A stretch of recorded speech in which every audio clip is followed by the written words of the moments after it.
Between stone and salt, the Imperial armies gather at the court of the White Fountain, guests of the Sentinels, before marching east to Spiral and the city of Nets.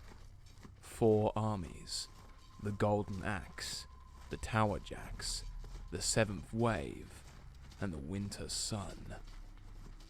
For some of the soldiers, crossing back over into Spiral is a daunting prospect. There are veterans of the Battle of Solin's Doubt in each of the armies, especially the Tower Jacks and the Winter Sun. They were there when the thing that lurks in the heart of Spiral roused itself into wakefulness.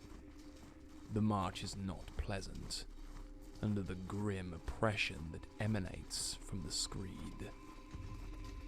A cold wind sweeps down from the north, frosting bones and adding an extra touch of misery to the affair. Dreams are tormented by madness and horror, as it becomes standard practice to studiously not ask one's fellows, "How did you sleep?" for fear that they might just tell you.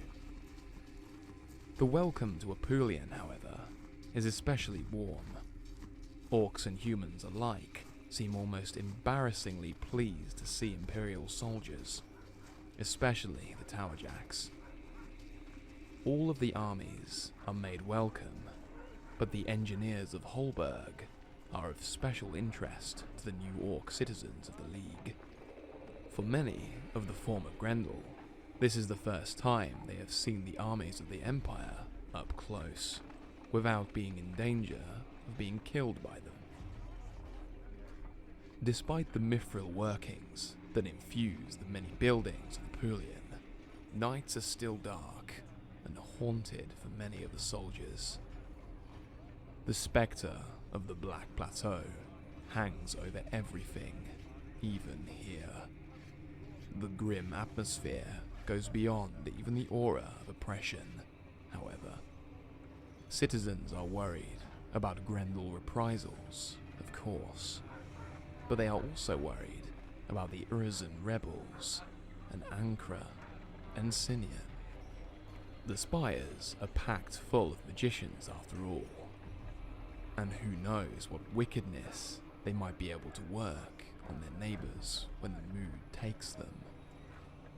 There are newly immigrated Holbergers and Sarvosi here, fueling the fires of concern with stories of the blight and the doom that befell their former homes a mere 2 years ago. The armies do not plan to stay long.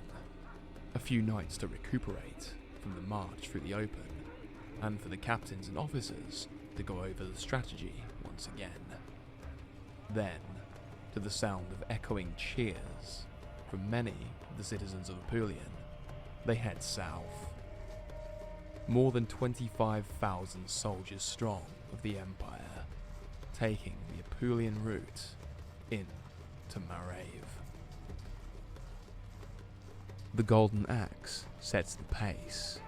The Grendel lands are ripe for conquest, and they are very keen to embrace the legacy of the Bard and take back what can be taken.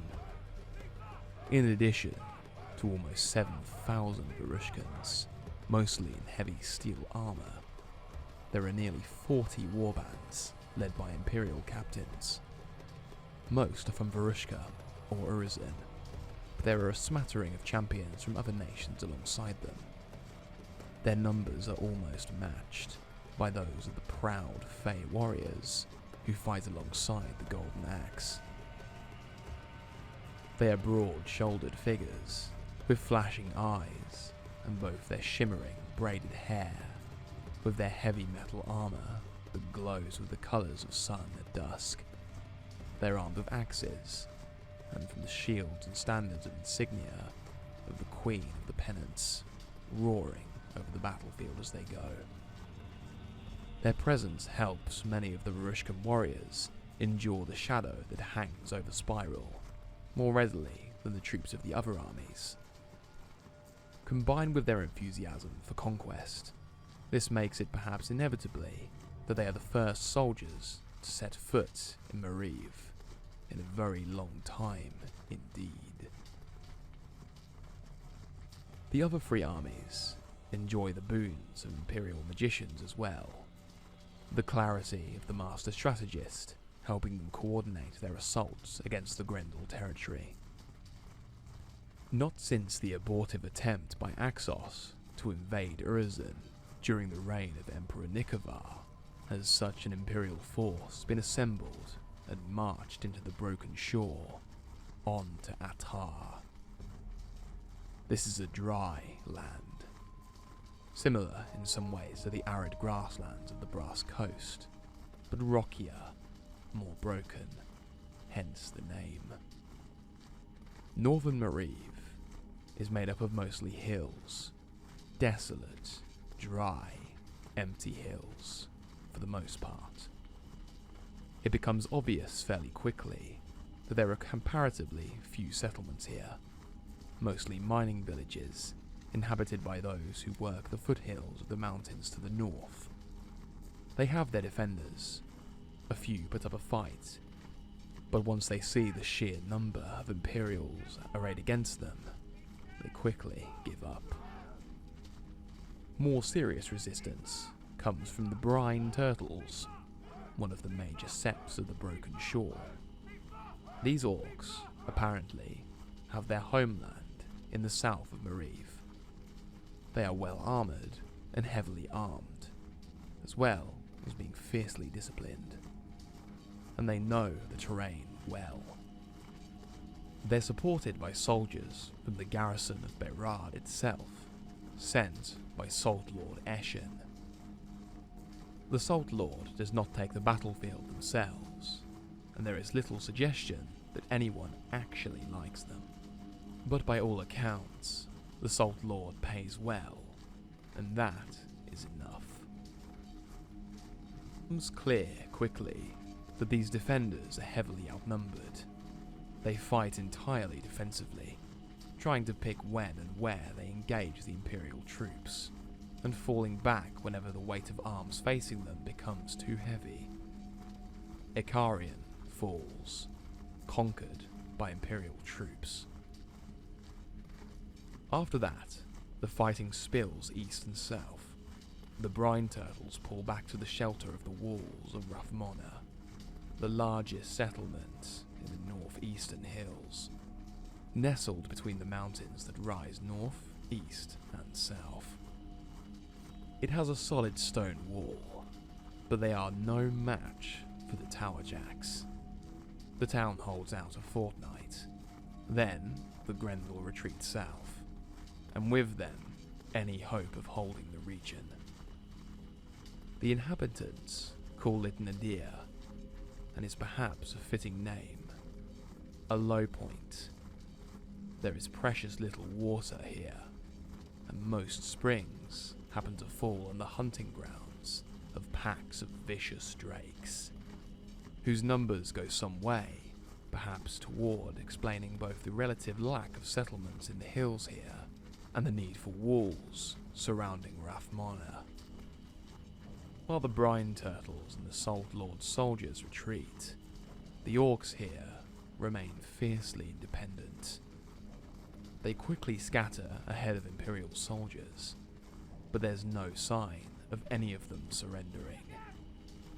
Some slaves are freed from the mines in Ikarian, and from the settlements in Nadir, but it appears the majority of the population of northern Mariv is made up of free, independently minded orcs. Not part of the brine turtle sept as such, not even necessarily Grendel either, but happy to pay tithes to the Salt Lord in return for being left alone. Many are hunters, the rest miners. They take to the hills and show little interest in coming down out of them. They're also quite clearly not a threat to the Imperial forces, as they secure a hold in the northern hills. The Empire does not have a completely reliable map of Mariv.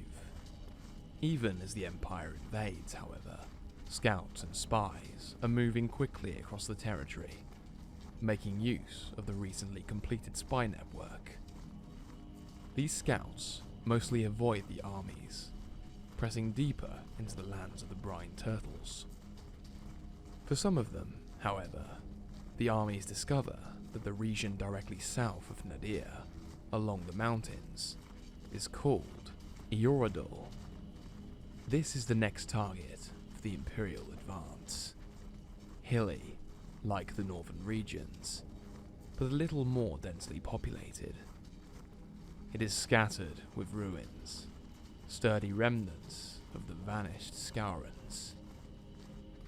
The closer one gets to the eastern mountains, the more common these ruins become. Some have been converted into settlements by the orcs. Mining and hunting, again, seem to be the main activity along these settlements. These are hard-bitten orcs, very different to the traditional image of the Grendel. It's doubtful that many of them have even seen the sea, much less to actually sail across it. They are no friends to the Empire, and they are much more amenable to helping the brine turtles, even if it's quite obvious that they have no time for the soldiers of Birad. A few of those fighting alongside the Winter Sun hail from this part of the world. For most of them, it's a bittersweet homecoming. There is no welcome for the members of Sanet Sept here, but a small handful, are able to find lost family members and speak to them. Some of these meetings go well, and end with a few new orcs ready to come north to Scarsind with friends or family. Most end poorly, with bitter recrimination, accusations of treachery, or the discovery that anyone who might remember the Imperial Orc have already been killed by Imperial soldiers or misadventure. There's also a little tension here and there with both humans and other nations and orcs from other septs. To most of the Imperial orcs, especially the Sunstorm, the orcs of Mariv are just more barbarians who need to be swept away, taught never to challenge the Empire ever again. That does not sit well with every member of the Sanite Sept. From spies and from the Sanites, a picture of affairs in Mariv becomes a little clearer. Tensions between the Salt Lord and the Brine Turtles is old news, something baked into the broken shore. What is newer, however, is the whisper of tension between the Salt Lord and their peers. Anger at the Council that chose not to send more warriors to defend Mariv against the invasion that everyone, even the orcs halfway into the mountains of Uradil, knew was coming.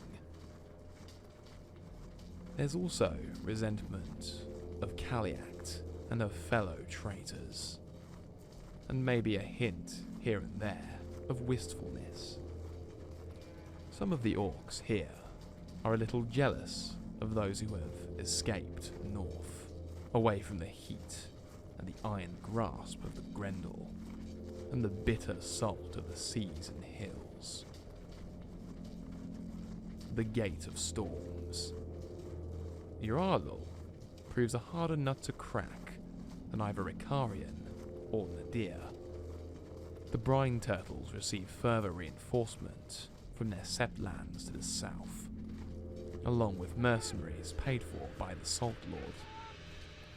The Grendel commanders make use of the place referred to as the Gate of Storms, or sometimes Recraig's Eyrie, a fortified settlement in the southeast of the region, built up against the skirts of the mountains. Once upon a time, it was a grand fortress, but the years have not been kind to it. It is well defended, but is no match for even the smallest Imperial fortification. It is difficult to approach though, making it an ideal location which the barbarians defend Mariv. The seventh wave are the ones to confirm its presence, narrow down its location, and begin to plot a route whereby it can be taken. But it is clear that it's serving the purpose of being a place of safety for the defenders.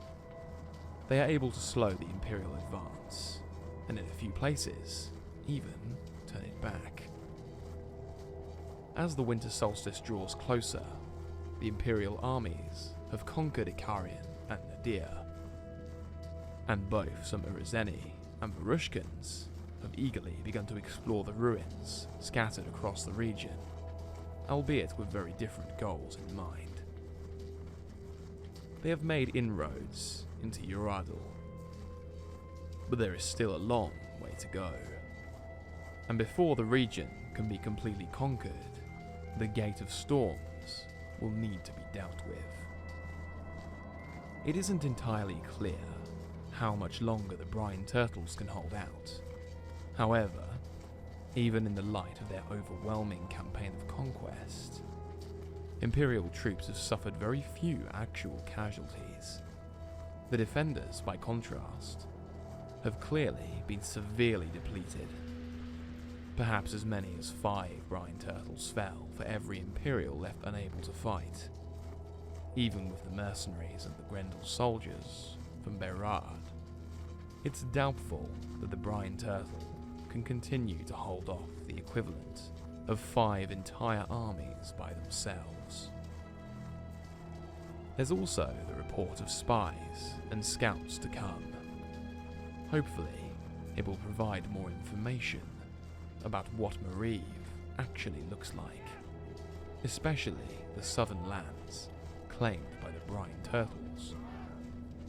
One thing is increasingly clear though. There is a deep division between the people here, and much more going on that initially meets the eye. Yet there's also one burning question on the lips of many soldiers. If the Salt Lords suspected the Empire would invade Mariv, why are only the brine turtles here to defend it? Where are the rest of the Grendel?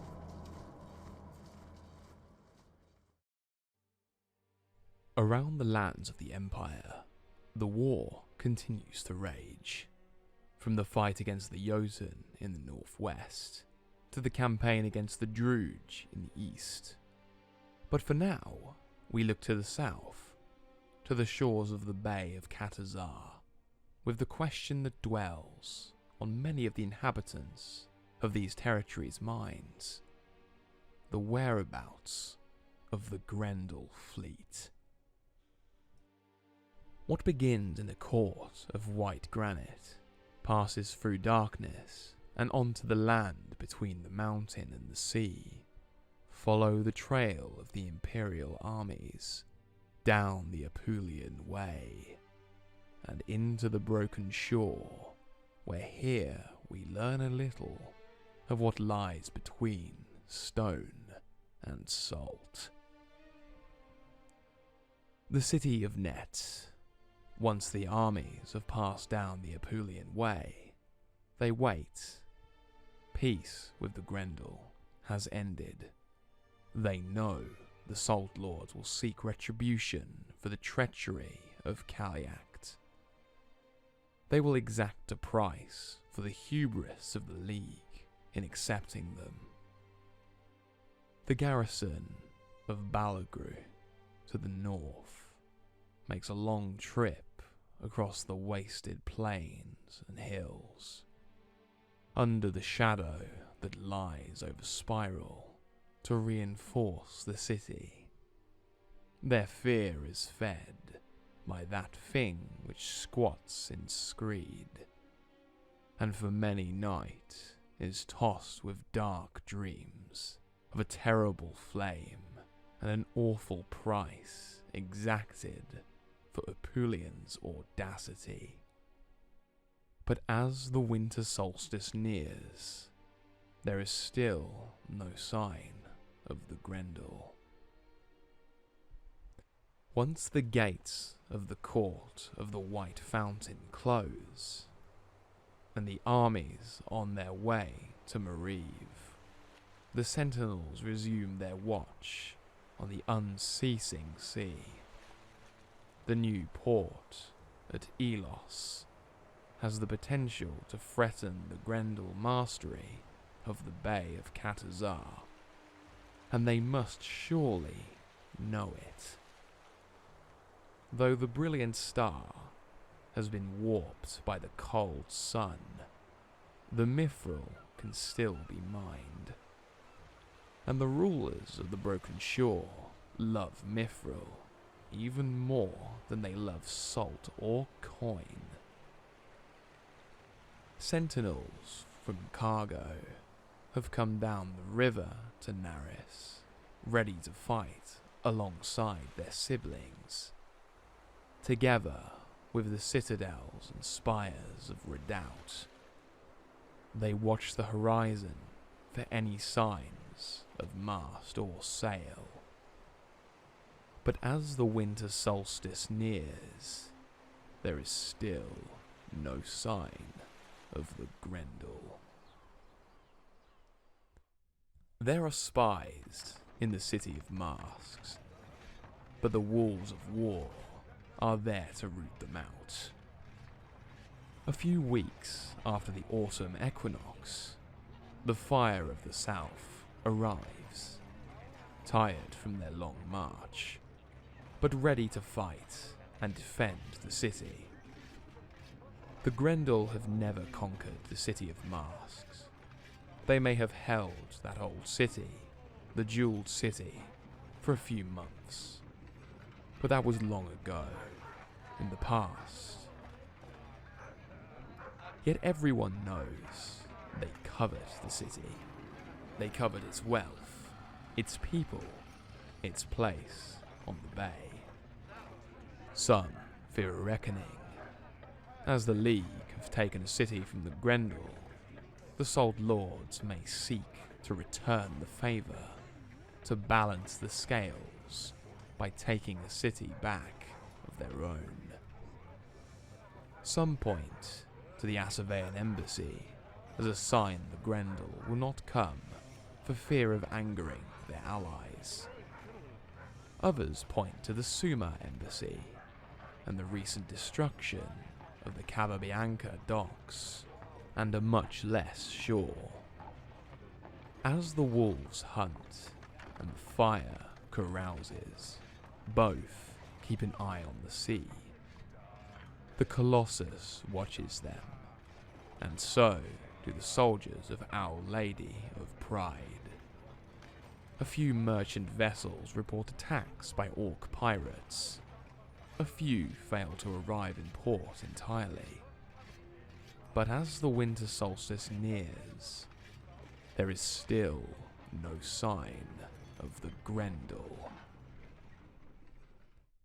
Rumour's Rest watches from the cliffs, vigilant against any threat to Necropolis or the Black City, courageous in any potential defense, and prideful in their work being carried out.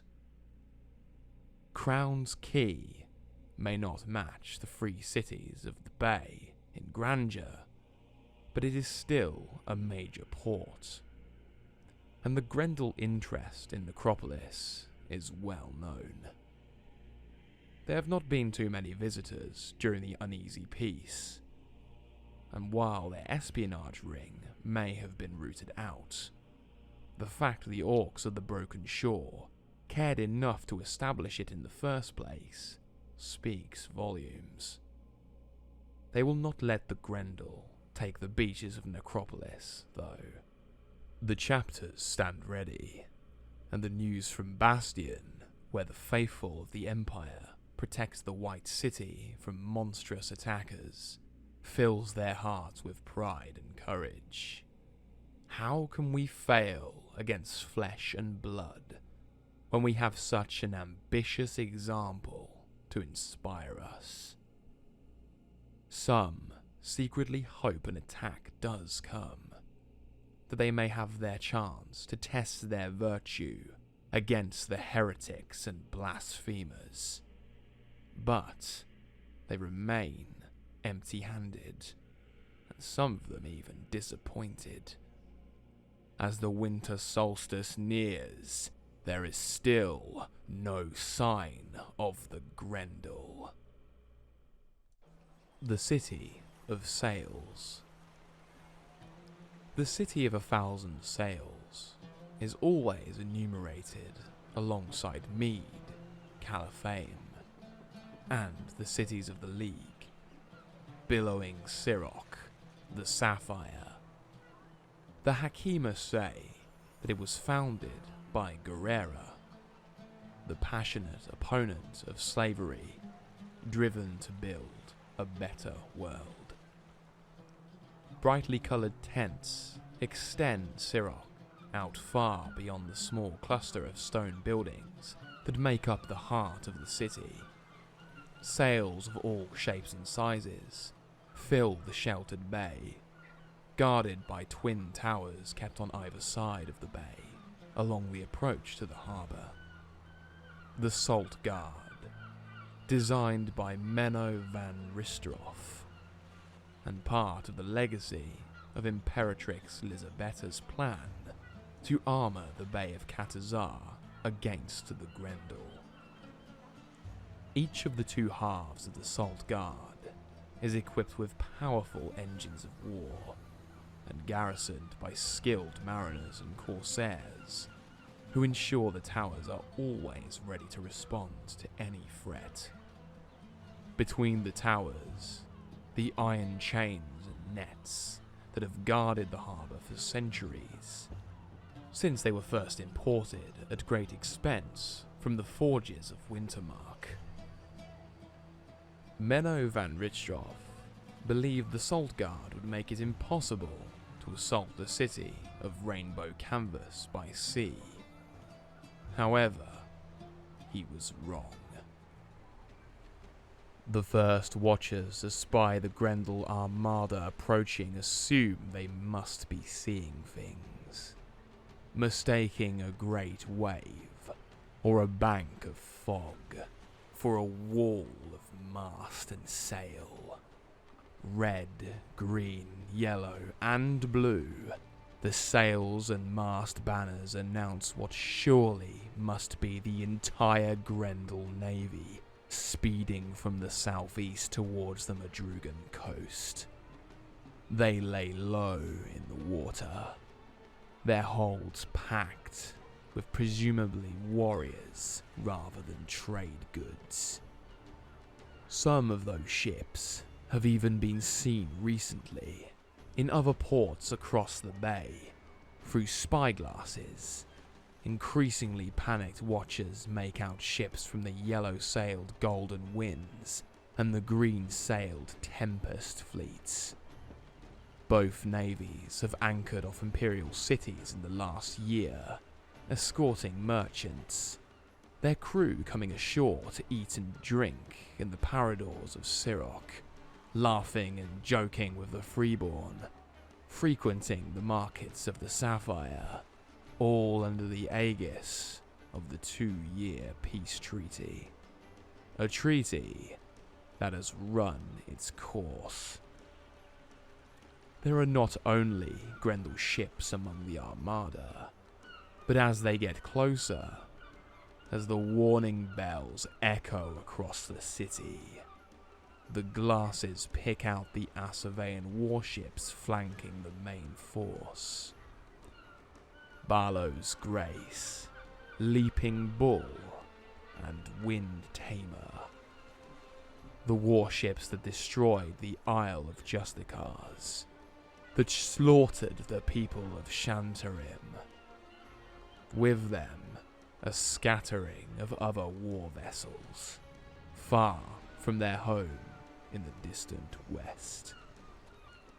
It is clear why they are here, and were it the Grendel alone it would be bad enough, but the presence of the Asaveans fills those who have an inkling of what is to come with a terrible foreboding.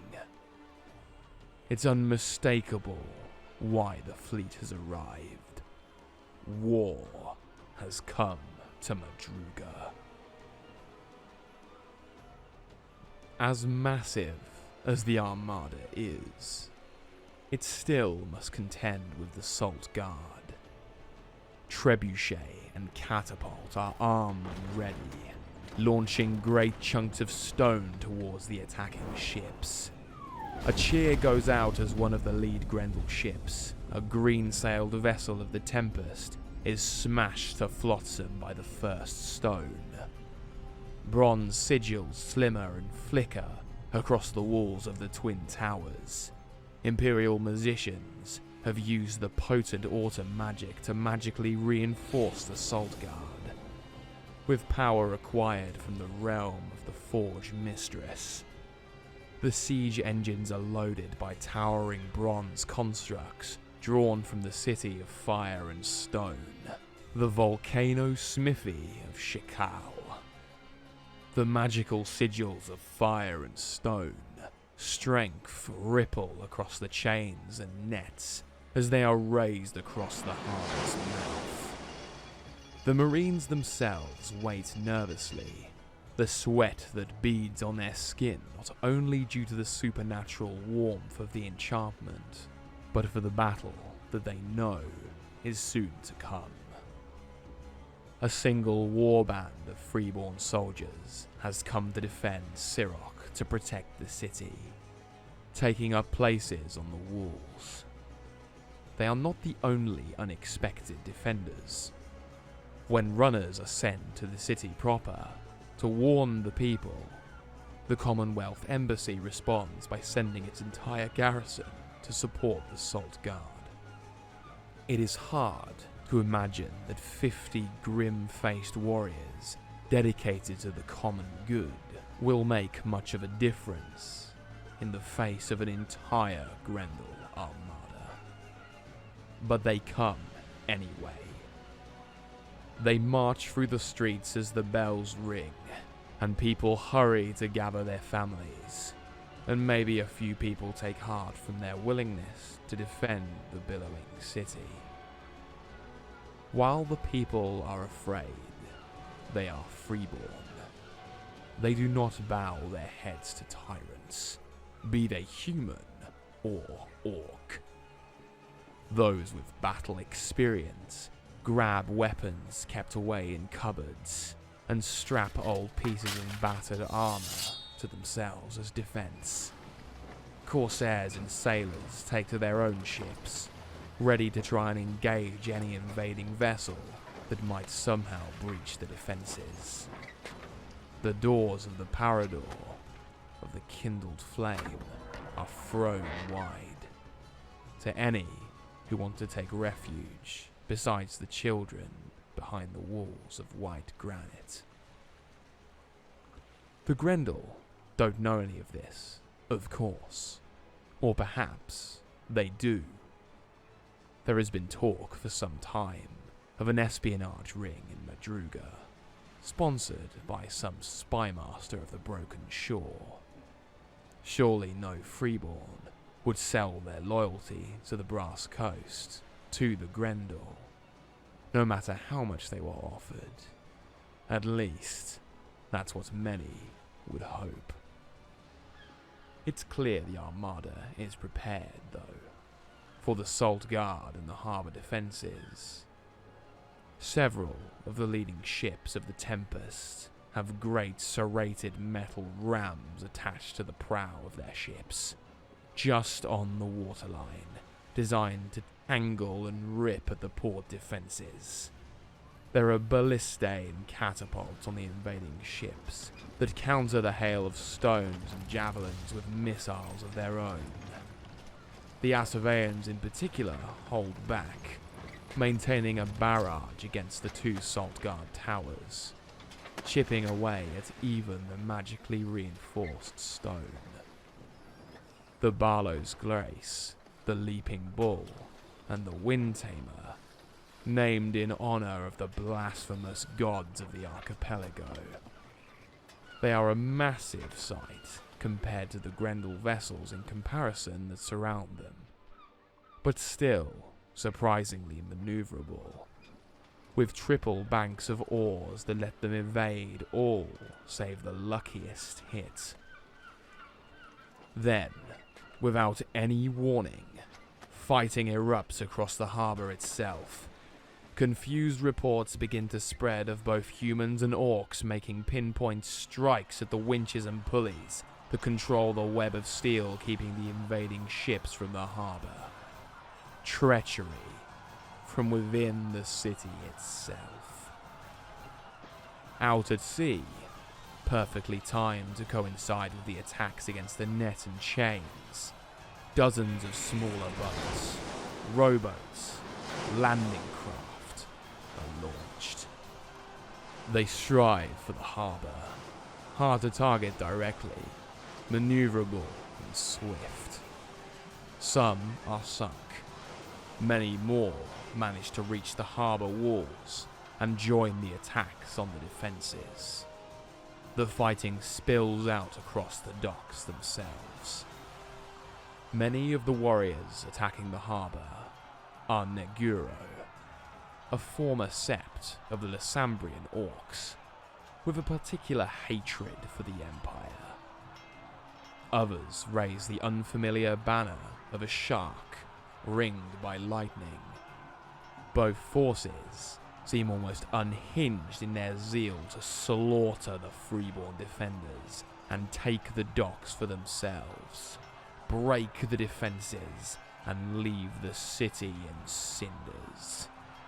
Step by agonizing step, the defenders are forced to retreat back towards the fortress keeps of the Salt Guard. The nets and chains fall. There are Grendel vessels in the harbour itself. More Neguro and storm sharks spilling out across the quayside, spilling out into the city, and spilling freeborn blood with mad abandon. They say that canvas makes a poor shield. Not all the Grendel ships storm the harbour. While the green-sailed Tempest and blue-sailed Simoon take the forefront in the attack, the Golden Wind are busy on the coast outside the city, unloading scores of orc soldiers covered by the vessels of the red-sailed Shamal. The banners of the Iron Gulls are raised. The Empire knows the Gulls, veterans of dozens of engagements. They survived the Battle of Solin's Doubt. They were at the forefront of the invasion of Feroz. They are known to be masters of siege warfare. And the warships of the Golden Wind unload rams and catapults alongside the soldiers themselves. Beside them, the Black Eels raise their own standard. They too were at Solin's Doubt. They too are veterans of the war against the Empire. They enter the city from the south, but where the Iron Gulls are more interested in probing the defenders of the Salt Guard, the Black Eels seem to be here for plunder and mayhem. In the midst of the two armies, a few hundred Grendel soldiers raise the slightly tattered banner of the Governor Rahab, who rules over the conquered territories of Feroz to the south. There is a particular grimness to these orcs, and the handful of human mercenaries who fight with them. Some of the gulls and eels mock them behind their backs. They make haste towards the city, ahead of the two armies. They seem especially eager to engage the freeborn defenders. While the rest of the armada is busy invading the harbour, the Shamal and the Tempest switch positions. Judging by the number of crimson sails, the Shamal is smaller than the Tempest. Their ships are newer, showing fewer marks of war. So too are the army they disgorged from their holds and decks. The standard of the Bone Nautilus, a white and gold tentacled spiral beast, are raised. This army is made up primarily of orcs, but there is a significant number of humans in their midst. Some are clearly hard-bitten, veteran mercenaries. Some are keen-eyed youths. But there are also a number of Asavean foot soldiers. The distinctive helmets, with spears and shields that they carry, making them stand out amongst the others. They follow the other land troops in an assault against the south side of the city. Menno van Richtroff was reportedly incensed when he discovered that Siroc has little in the way of defense against an attack from the shore. Perhaps the Freeborn felt that their position made it inconceivable that there would be a threat from the ground rather than the sea. There are walls, but they are nearly as old as the city itself, and they surround the heart of the Sapphire, not its borders. Siroc is a city of traders and merchants that welcomes visitors. There are defences, of course, but the Salt Guard is at the heart of them. There are defenders, but again, they are focused around the Salt Guard itself. The free armies approaching by land are quickly among the tents and palanquins, and caravans that offer little protection against the rapacious invaders. The Salt Guard has fallen. Giant metal-bound catapult stones chip away at the walls and smash the towers. Under the cover of a seemingly random assault, a squad of Nagura battle magicians unleash spring magic against the gates of the first keep. And then, barely 10 minutes later, rending vines erupt across the wood and stone of the keep, ripping it to pieces. The attackers pour inside. Commonwealth and Freeborn soldiers, back to back, using every trick that the League architects could think of to make it harder for the Grendel to seize the fort. One by one, the engines of destruction on both sides of the Salt Guard fall silent. The garrison is too busy fighting for survival to focus on the Grendel armada. Those ships of the Broken Shore, who are equipped to do so, launch barrage after barrage of missiles against the two towers of the Salt Guard. Those without siege engines on decks either turn the captured harbour defences against the fortress, or disembark, joining the fight in the docks and inside the guard. At this point, the Asavean vessels move closer. They join the bombardment, but their target is not the Salt Guard, but the city of Siroc itself. They are seemingly unconcerned about crushing Grendel troops beneath their iron shot. It's not clear what happens, but suddenly, after half an hour of smashing tents and buildings, the Asavean weapons still for a few minutes. Then they open fire against the Salt Guard, along with the others. But the damage is done. Swathes of the markets and paradors clustered around the quayside, flattened, burning. Dozens of ships, of quays, shattered to splinters. Columns of smoke begin to rise. Fire flickers, in some of the windows of the Salt Guard. With an almighty groan, one of the two Salt Guard towers begins to collapse in on itself, transformed suddenly into a chimney that sends roaring flames up through the interior.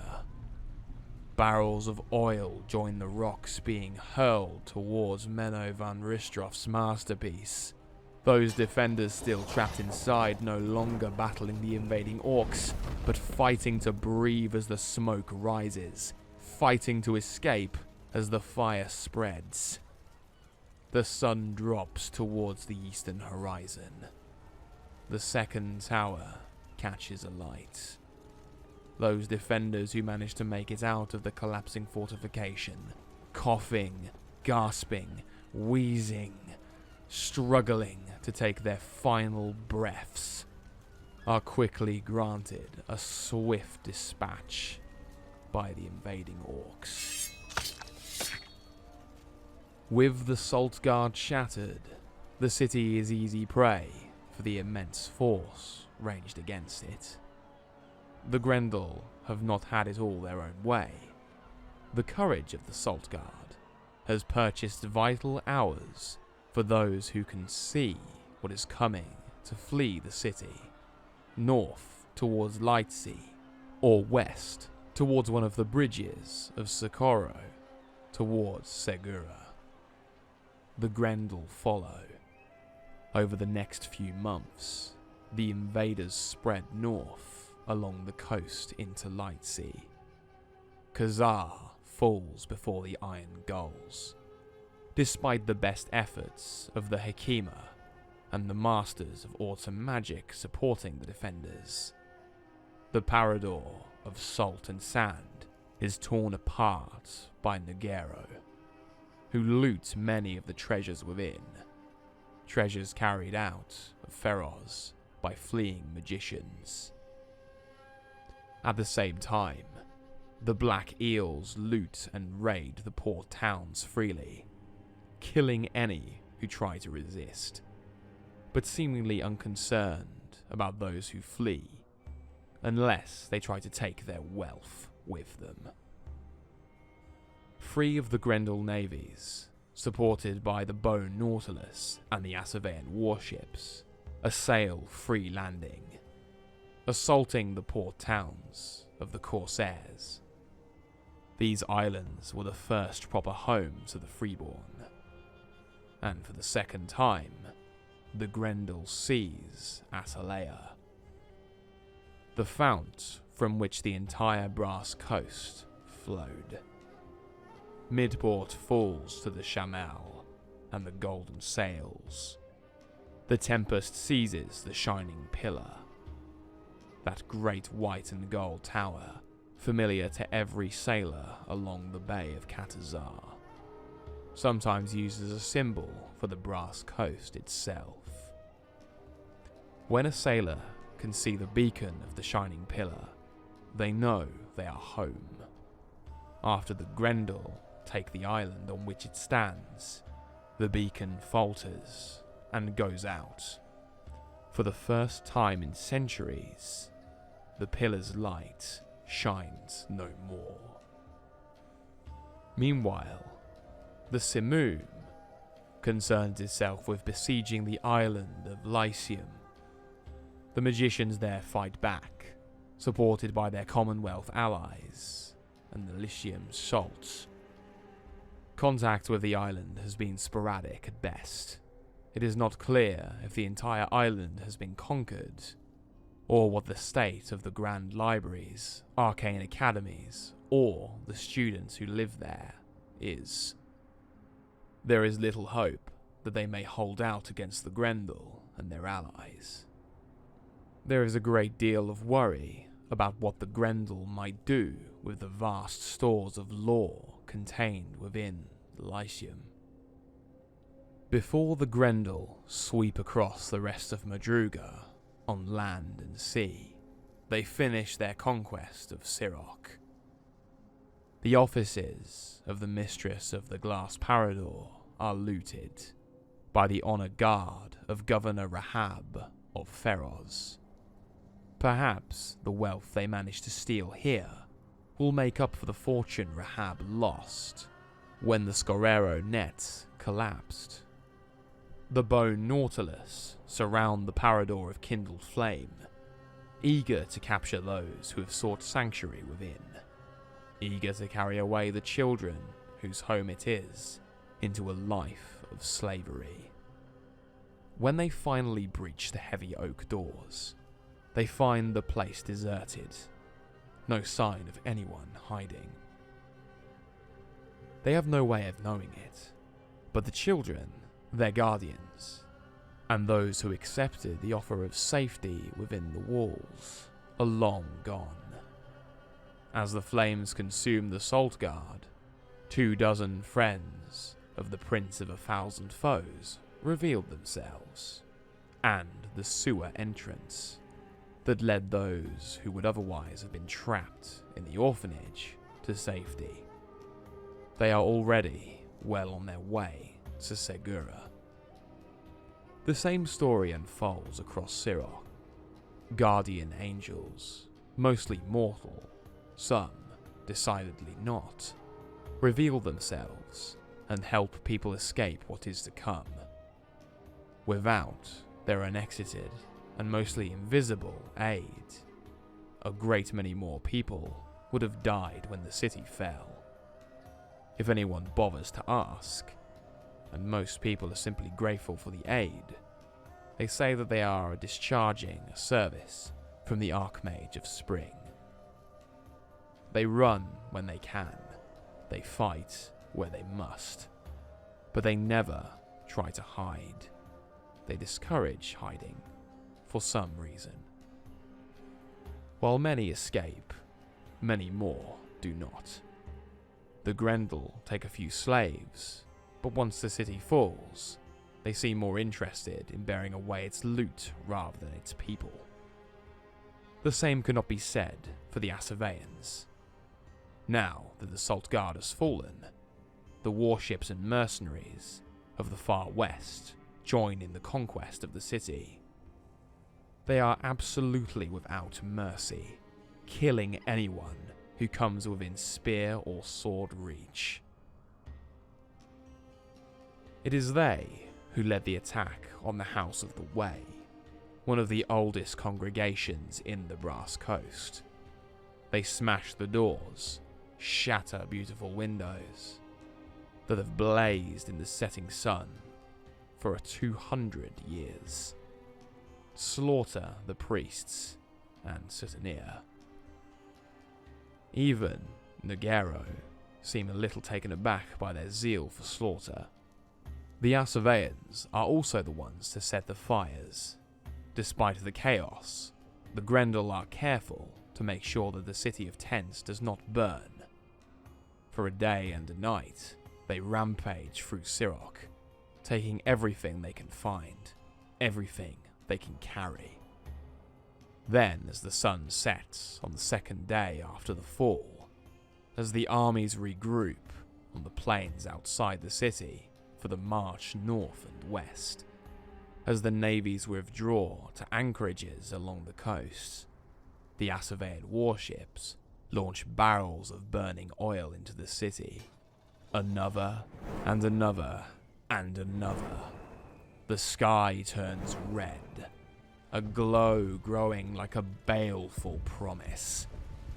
Assavean captains, more than a dozen cold-eyed scions of the patrician families, and it seems all the major families are represented, watch from the shoreline. But they are not alone. Their soldiers have taken carefully selected prisoners. Where possible, they are Sutanir, or priests of the way, or Domiro of one family or another. 24, no more, dragged in manacles to the waterline of the city. As the barrels of oil fly, as burning brands are touched to the kindling piled across the city, as Siroc burns, the prisoners are forced to watch. And then, as the fire stretches across the horizon, the final cruelty. The last priests of the god of chains are with the Asaveans, and at a nod from the captains, they murder each of the prisoners one by one.